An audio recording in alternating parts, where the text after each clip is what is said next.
នៅពេលដែលខាង enemy គេបុកផ្ទះខ្ញុំចិត្តឈ្នះគ្នាគេម្នាក់ហ្នឹងក៏បានបោះសម្ដីមកថាឆាំហ្មងណាប៉ះបតអីណាហើយកុំមើលទង្វើឲ្យឡើងអញ្ចឹងហើយងាប់ឲ្យសឹងស្មើខៀលហើយប៉ុន្តែសម្ដីវិញអូយឡើងលយដូចខ្លួនឯងហ្នឹងកំពុងតែស្ថិតនៅក្នុងភពប្រច័នអញ្ចឹងហើយ alien មែន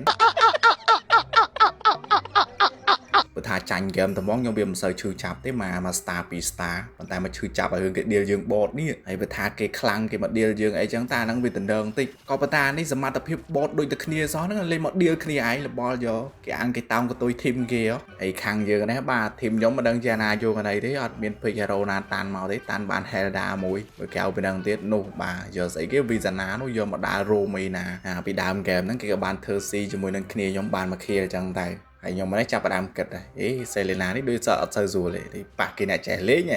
ដល់អញ្ចឹងហើយបាទខ្ញុំកាត់ចិត្តមួយថាចង់លុកយបែហ្នឹងហើយតែឃើញគាត់ដើរម្នាក់ឯងគឺខ្ញុំចូលវាយដោយត្រង់នេះអញ្ចឹងអត់ឲ្យគាត់ចូលទៅជួយគ្នាគាត់បានទេយើងសុខចិត្តកាក់មុខគាត់ឲ្យហើយកន្លែងហ្នឹងមិនដឹងជាអ្មេចទេក្នុងខ្លួនរបស់គាត់ប្រហែលជាគាត់គិតថាគាត់ខ្លាំងជាងខ្ញុំអីចឹងទៅមានអីគិតខុសបាទខ្ញុំដាក់ផ្ទះបកាច់មួយនោះបាទដើមហេតុទៅ recall ឌឺគេហើយរឿង recall នេះមួយបាទវាទូទៅណាទៅហើយតែយើងវាយគេងាប់យើង recall ឌឺគេ recall ឌឺយើងវិញណាយើងឌឺដងបែបលក្ខណៈមិត្តភាពអីចឹងណាប៉ុន្តែនៅក្នុងចិត្តរបស់យប៉ែសេលេនុយនោះប្រហែលជាគាត់អត់គិតអញ្ចឹងទេគាត់ជាមនុស្សម្នាក់ប្រកាន់ច្រើនអីចឹងទៅគេលេងតិចតួចអត់បានទេគេ recall ឌឺដាក់គាត់អីចឹងគាត់ខឹងប្រហែលជាគាត់គិតថាហែងចុងហ្គេមតែចាញ់អញដឹងតែបតមកធីមអើយ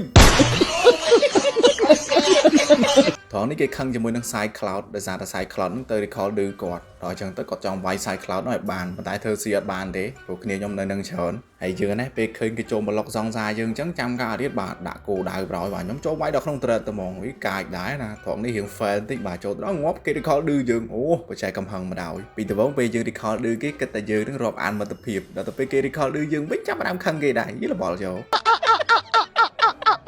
អរេគំនុំហ្នឹងគឺយើងត្រូវតែសងសឹកបើមិនបានសងសឹកគឺដេកមិនលក់ត្មងហើយនៅទីបំផុតជាប៉ែសេលេនុយហ្នឹងក៏បានធ្វើស៊ីគ្នាខ្ញុំងាប់ដល់ជោគជ័យទៀតដល់កយទឹកដៃគេគ្រាន់បើដែរតាក៏ប៉ុន្តែរកប៉ះជាមួយនឹងខ្ញុំប៉ុណ្ណេះរៀងបកបន្តិចគេអត់ទៅណាឆ្ងាយទេគេនៅតែកលៀតហ្នឹងនឹងធ្វើស៊ីគ្នាខ្ញុំមួយទៀតហើយខ្ញុំណាចាំការរៀបចង់ទៅណាផ្ទះបកាច់មួយមើលដាក់ផ្ទះបកាច់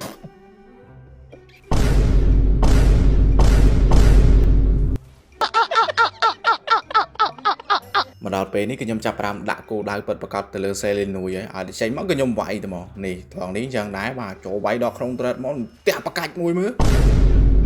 ដោយសារតែងាប់ពីបេដងដូចគេមិនទាន់រៀងដល់អញ្ចឹងខ្ញុំក៏ត្រូវទៅលុកគាត់បន្តទៅទៀតនិយាយទៅគឺលុកមកដល់យប៉ែហ្នឹងគឺចេញវាយគេកើតទៅមកប៉ុន្តែគាត់នៅតែចេញវាយគេបានដោយសារតែគ្នាខ្ញុំហ្នឹងម្នាក់លេងបតជុំជាបតទៅខ្ញុំដែរហ្នឹងនេះដោយសារតែយើងលុកគេខ្លាំងពេកចឹងទៅគាត់ក៏មានចិត្តគុំគួនលើខ្ញុំណាដល់ពេលដែលគាត់វាយខ្ញុំងាប់វិញអ្នកចៃគាត់នេះស៊ីឈាមខ្ញុំងាប់គាត់ចាប់ផ្ដើមដាក់ good game អីចាអានេះវាកំពុងតែបច្ចេកកំហឹងក្មេងតូចឲ្យកាន់តែខឹងលើសដើមនេះអត់បានរៀនខ្ញុំមកឡើយបាទឲ្យតែឃើញចប៉ែសេលេនុយហ្នឹងដឹងតែខឹងហ្មងនិយាយទៅឲ្យតែឃើញតាណាដឹងតែខឹងតែហ្នឹងហ្មងផ្ទះបកាច់មួយទៀត recall ឌឺចប៉ែហ្នឹងមួយមើលចប៉ែហ្នឹងមិនដឹងយ៉ាងម៉េចម៉ាយដាក់ well play ទៅទៀតនេះសេលេណាតែប៉ុណ្ណេះកំពុងតែខឹងហើយបាទក្នុងចិត្តរបស់គាត់ហ្នឹងគុំគួនខ្ញុំហើយអញ្ចឹងដូចឃើញខាងដើមអញ្ចឹងពេលដែលគាត់ឈ្នះគាត់ deal យើង bot ប៉ុន្តែគាត់ភ្លេចគិតតែខ្លួនឯងហ្នឹង bot ដែរអានេះវាដូចជា bot កំពុងតែ deal bot គ្នាឯងអញ្ចឹងណាប៉ុន្តែ bot គេណោះគេសំណាងបានតោងកតុយធីមយោហើយ bot ខ្ញុំនេះមិនដឹងជាតោងកតុយពីណាពីណីទេព្រោះគ្នាខ្ញុំម្នាក់សិតតែត្រឡោកបាយទាំងអស់